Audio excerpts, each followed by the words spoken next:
Paano natin mababawi ang nahack na Facebook account? Kapag po nahack ang ating Facebook account at lahat na ng paraan ay ginawa na natin para ma-recover ito at maibalik sa atin, pero wala pa rin nangyari at nabigo tayo, ay need na po natin itong i-directang i-report kay Facebook. Una natin gawin guys ay i-search natin itong www.facebook.com/hack gamit ang computer o ang laptop. At ito po ang lalabas dyan. My account is compromised. I-click natin yan. At ang susunod nga dito, ilagay nyo po dito ang latest yung email ad o ang phone number. And then, i-click mo ang search.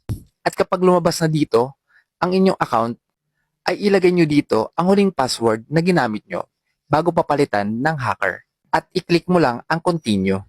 At ang mga sumunod na mga steps ay sundan nyo lang mga idol. Maaari pong humingi si Facebook ng mga valid IDs.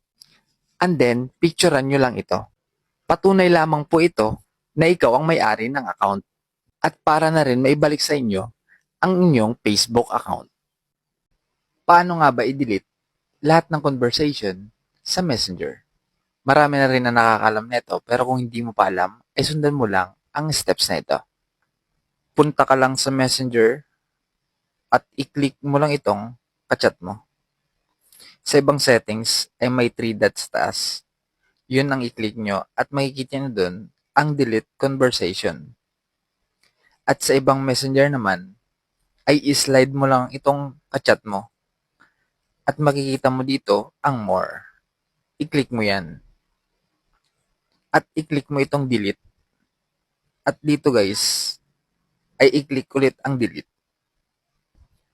Ganun lang siya kadali mga idol. Sana ay nakatulong sa inyo ang video na ito.